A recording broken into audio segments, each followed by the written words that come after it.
Hello दोस्तों, नमस्कार। आज का वीडियो लेके आए हैं। नरेंद्र मोदी ने पता था ना वैज्ञानिकों को, पानी के कम होते ही ये क्या निकला नदी के अंदर। ठीक है ना, करते हैं वीडियो चालू। और हमारे चैनल का नाम है प्रेमी रावणा राजपूत रिएक्शन वीडियो। आपका क्या कहना है? हेलो दोस्तों, मेरा नाम सुजाता देवी। आज का वीडियो दोस्तों लेके आए हैं। न मोदी को पता था न वैज्ञानिकों को पता था, पानी कम हुआ तो ये क्या निकल आया। इसके बारे में दोस्तों वीडियो चलते हैं, वीडियो में करते हैं वीडियो चालू। पहले लिथियम, फिर यूरेनियम और अब सफेद क्या सोना। बात है। भारत की मिट्टी क्या ने बात उगला है। ऐसा बेशुमार खजाना जिसे देखकर दंग रह गए चीन, पाकिस्तान सोना। और अमेरिका। दोस्तों, 3.28 मिलियन स्क्वायर किलोमीटर में फैली भारत की सरजमीन के नीचे खजानों के अनगिनत भंडार छिपे हुए हैं। लेकिन पहले अंग्रेजों की गुलामी और फिर टेक्नोलॉजी की कमी की वजह से आज तक हमारा देश इन खजानों का बेहद कम हिस्सा खोज पाया है। लेकिन अब भारत के वैज्ञानिकों ने ऐसे लैंड रिसोर्सेज खोजना शुरू किया है जिन्हें देख चीन और अमेरिका के पैरों तले जमीन खिसक गई है। जी हां, इस वक्त भारत के साथ कुछ ऐसा हो रहा है कि वो जिस चीज को छू रहा है वो सोना बन जा रही है। जैसे कि पहले भारत ने लिथियम के इतने बड़े भंडार की खोज की, फिर राजस्थान में तांबे और सोने के भंडारों की खोज हुई, फिर उत्तर प्रदेश के सोनभद्र में 2900 टन बड़ी गोल्ड माइन खोजी गई और अब भारत के हाथ ऐसा दुर्लभ खनिज लगा है जो टेक्नोलॉजी का भविष्य लिखने की ताकत रखता है। क्योंकि इसका इस्तेमाल मोबाइल, लैपटॉप और डिजिटल कैमरों के कई महत्वपूर्ण कंपोनेंट बनाने के लिए होता है, इसलिए इसे सफेद सोना भी कहा जाता है। यह खनिज इतना दुर्लभ है कि हजारों मीटर गहरी खुदाई करने के बावजूद कुछ ग्राम मिलना भी मुश्किल है। लेकिन अब भारत की इस खनिज का विशाल भंडार, वो भी एक बहती नदी के नीचे। जी नहीं, हम मजाक नहीं कर रहे, बल्कि आप इस खनिज के बारे में जब जानेंगे तो आपकी आंखें आश्चर्य से चमक उठेगी। तो आखिर कहां मिला है सफेद सोने का विशाल भंडार? कैसे ये भारत की गरीबी को मिटा सकता है और देश की तकदीर बदल सकता है? और क्यों ये खनिज इतना खास है, जानेंगे इस वीडियो में। लेकिन उसके पहले, अगर आपको भारतीय होने पर गर्व है तो वीडियो को लाइक करने के साथ कमेंट बॉक्स में जय हिंद जरूर लिखिए।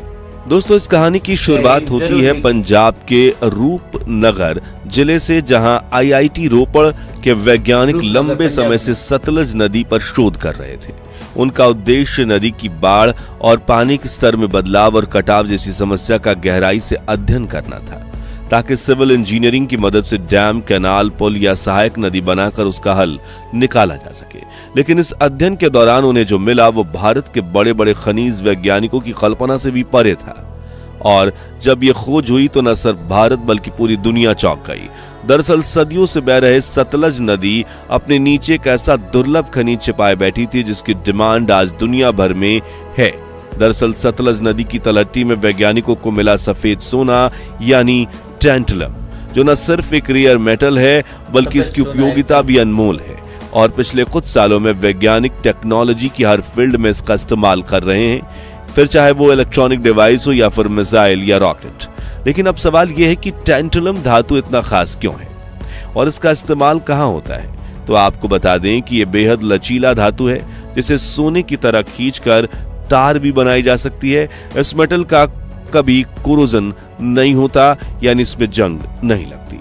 वहीं ये एक ऐसा मेटल है जो 150 डिग्री सेल्सियस तापमान से नीचे भी किसी केमिकल अटैक से पूरी तरह सुरक्षित रहता है। इसके अलावा टैंटलम मेटल के एलॉयज इतने स्ट्रांग होते हैं कि इनका इस्तेमाल टर्बाइन ब्लेड, रॉकेट नोजल्स और सुपरसोनिक एयरक्राफ्ट की नाक यानी कि आगे का हिस्सा बनाने में किया जाता है। इतना ही नहीं, ये बेहद ज्यादा हीट का सामना भी आसानी से कर लेता है क्योंकि इसका मेल्टिंग पॉइंट काफी ज्यादा है, जिसे सिर्फ टंगस्टन और रेहेनियम जैसे मेटल्स ही सरपास कर सकते हैं। दोस्तों, जब इस धातु की खोज की गई तब आईआईटी खड़गपुर के प्रोफेसर ने बताया कि जब एनर्जी ट्रांसमिशन में इसका इस्तेमाल किया जाता है तो ट्रांसमिशन प्रोसेस में एनर्जी लॉस नहीं होता, यानी ये एक बेहतरीन कंडक्टर है। इसकी वजह से इसका इस्तेमाल सेमीकंडक्टर बनाने में किया जाता है, जो आज हर इलेक्ट्रॉनिक डिवाइस के दिल की धड़कन है। आसान शब्दों में कहें तो सेमीकंडक्टर के बिना कोई भी इलेक्ट्रॉनिक डिवाइस काम नहीं कर सकता, फिर चाहे वो मोबाइल हो, लैपटॉप हो या फिर इलेक्ट्रिक कार ही क्यों ना हो। और इस वक्त दुनिया भर के मार्केट में सेमीकंडक्टर की कमी चल रही है। इसी वजह से भारत से टैंटलम धातु खरीदने के लिए दुनिया भर की कंपनियां लाइन में लग गई हैं। यह देखकर भारत के जाने दुश्मन यानी चीन और पाकिस्तान को जलन होने लगी है, वहीं अमेरिका को भी बड़ा सदमा लगा है, क्योंकि जिस भारत के सामने वो तेवर दिखाने की कोशिश करता है, आज उसी भारत ने अमेरिका के टेक्नोलॉजी बिजनेस की दुखती नस को पकड़ लिया है। और आज भी दुनिया भर में टैंटलम का टॉप इंपोर्टर अमेरिका ही है, जबकि दूसरे नंबर पर चीन का नाम आता है। यानी इन दोनों देशों को अब टैंटलम के लिए भारत के सामने हाथ फैलाना पड़ेगा। दोस्तों, वैज्ञानिकों का कहना है कि टैंटलम न सिर्फ एक दुर्लभ धातु है, बल्कि भविष्य की सबसे कीमती धातु भी है। इसकी खोज स्वीडन के वैज्ञानिक एंटर्स गुस्ताफ एकेनबर्ग ने साल 1802 में की थी और ग्रीक राजा टैंटलम के नाम पर इसका नाम रखा गया था। जबकि इसकी खोज हुई तो पहली बार लोगों को लगा कि गुस्ताफ ने नियोबियम की खोज की है, जो एक तरीके से टैंटलम जैसा ही दिखता है। मगर फिर साल 1866 में स्वीडन के एक और वैज्ञानिक जीन्स चार्ल्स ने अपने रिसर्च के आधार पर स्पष्ट किया कि नियोबियम और टैंटलम दो अलग अलग धातु हैं, जिसके बाद टैंटलम का इस्तेमाल समय के साथ बढ़ने लगा और आज टैंटलम धातु का इस्तेमाल सेमीकंडक्टर इंडस्ट्री के साथ ही nuclear power plant, fighter jet missiles और स्पेसक्राफ्ट तक में किया जाता है। ऐसे में सतलज में टैंटलम का मिलना देश के लिए काफी बड़ी उपलब्धि है और इसके इस्तेमाल से भारत एक बार फिर सोने की चिड़िया बन सकता है। आज भारत ने न्यूक्लियर पावर प्लांट्स की संख्या को लगातार बढ़ाया है और डीआरडीओ समेत भारत की बाकी डिफेंस कंपनियां स्वदेशी डिफेंस इक्विपमेंट्स और फाइटर जेट बना रही हैं। वहीं इसरो आए दिन अंतरिक्ष में भारत का तिरंगा फहरा ही रही है। ऐसे में टैंटलम इन सभी क्षेत्रों में भारत को तेजी से आगे बढ़ाने में एक महत्वपूर्ण कड़ी बन सकता है। यहाँ दिलचस्प बात यह है कि अमेरिका के डिपार्टमेंट ऑफ एनर्जी ने हाल ही में इसे प्लेटिनम का विकल्प बताया है, जो प्लेटिनम की तरह ही मजबूत और बहुमूल्य है। साथ ही उन्होंने टैंटलम की एक खूबी बताते हुए कहा कि टैंटलम शरीर के तरल पदार्थों के साथ प्रतिक्रिया नहीं करता। ऐसे में इसका इस्तेमाल कृत्रिम जोड़ों जैसे कि सर्जिकल इक्विपमेंट और हेल्थ सेक्टर के बाकी इक्विपमेंट्स बनाने के लिए किया जा सकता है।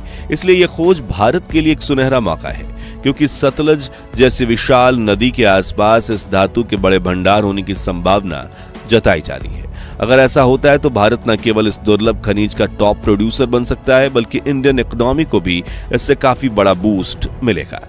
आज भारत के वैज्ञानिकों की बुद्धिमत्ता, परिश्रम और संकल्प ने एक बार फिर दुनिया में भारत की कामयाबी का परचम लहराया है और यह साबित कर दिया कि भारत के पास न केवल प्राकृतिक संसाधनों की संपत्ति है, बल्कि इसे पहचानने और दुनिया के सामने लाने की काबिलियत भी है। इस खोज ने भारत की आत्मनिर्भरता को दुनिया भर में प्रसिद्धि दिलवाई है। दोस्तों, अब टैंटलम का इस्तेमाल करके वैश्विक शक्ति बनने के लिए अगला कदम है टैंटलम को बहती नदी के नीचे से निकालने की प्लानिंग करने का, क्योंकि सतलज का बहाव काफी तेज है। ऐसे में उसकी दिशा बदले बिना उसके नीचे से टैंटलम खनिज निकालने के लिए उन्नत टेक्नोलॉजी, माइनिंग प्लांट की जरूरत होगी। हालांकि हमें यकीन है कि भारत के वैज्ञानिक इसका भी तोड़ निकाल लेंगे। टैंटलम की खोज पर आईआईटी रुड़की के सिविल इंजीनियरिंग डिपार्टमेंट के एक प्रोफेसर ने बताया कि टैंटलम एक दुर्लभ धातु है और भारत फिलहाल इसकी आयात पर निर्भर है। इसलिए इस बात का आकलन करना होगा कि सतलज की रेत में टैंटलम निकालने में कितना खर्च आता है। हालांकि इस धातु का मिलना भारत के लिए बड़ी उपलब्धि है, लेकिन यहाँ प्रोफेसर ने इस धातु को रेत से निकालने की बात क्यों कही, तो आपको बता दें कि टैंटलम प्राकृतिक तौर पर धातु के रूप में नहीं मिलती, बल्कि इसके एक कण रेत में पाए जाते हैं, जिन्हें उस रेत से निकालकर पिघलाकर छोटे छोटे ब्लॉक्स फॉर्म में लाया जाता है। अमेरिकन जियो साइंस इंस्टीट्यूट के मुताबिक अर्थ क्रस्ट यानी पृथ्वी की सतह की सबसे ऊपरी जो परत है, जो महाद्वीपों में करीब 35 किलोमीटर और समुद्र के तल में 5 किलोमीटर मोटी होती है, उनमें टैंटलम लगभग 2 भाग प्रति मिलियन है, जो इतना कम है कि इसकी खोज किसी चमत्कार से कम नहीं मानी जाती। टैंटलम की खोज में ही अमेरिका, चीन और कई देश काफी गहरे गड्ढे खोद चुके हैं, सैकड़ों नदियों के बहाव के नीचे रेत की तलाशी ले चुके हैं, लेकिन उन्हें अपने देश में टैंटलम नहीं मिला। इसलिए तो ये दोनों देश टैंटलम को इंपोर्ट करते हैं। वहीं दुनिया भर में टैंटलम एक्सपोर्ट करने वाली टॉप कंट्रीज की लिस्ट में कांगो, ब्राजील, रवांडा, नाइजीरिया और ऑस्ट्रेलिया का नाम आता है और अब जल्द ही भारत का नाम भी इस लिस्ट में जुड़ सकता है। तो आज के लिए बस इतना ही। सतलज नदी के नीचे मिले टैंटलम के इस खजाने से भारत को क्या क्या फायदे होंगे, कमेंट में बताइए। ये वीडियो अच्छी लगी हो तो इसे लाइक और शेयर करके 5100 लाइक्स के टारगेट को अचीव करने में हमारी मदद कीजिए। ऐसे ही दिलचस्प वीडियोस के लिए हमारे चैनल को सब्सक्राइब करके पास वाली घंटी जरूर बजा दीजिए। जय। पंजाब में क्या मिल गया, ठीक है ना, टाइटैनिक की वैसा कुछ जो धातु मिला है भारत सरकार को, और ये भारत के लिए बहुत गर्व की बात है। और ऐसा जो धातु हर मोबाइल में, हर टेक्नोलॉजी बनाने में काम आता है, काम ठीक आता है ना। है। तो ये भारत को मिला है तो बहुत गर्व की बात है। और आपका क्या कहना है? हमारा वीडियो को आप सभी को कैसा लगे ये कमेंट में आप बता सकते हैं और ज़्यादा से ज़्यादा इस वीडियो को आप शेयर कर सकते हो। एक नए वीडियो में मुलाकात होगी, तब तक ले जय हिंद, जय भारत।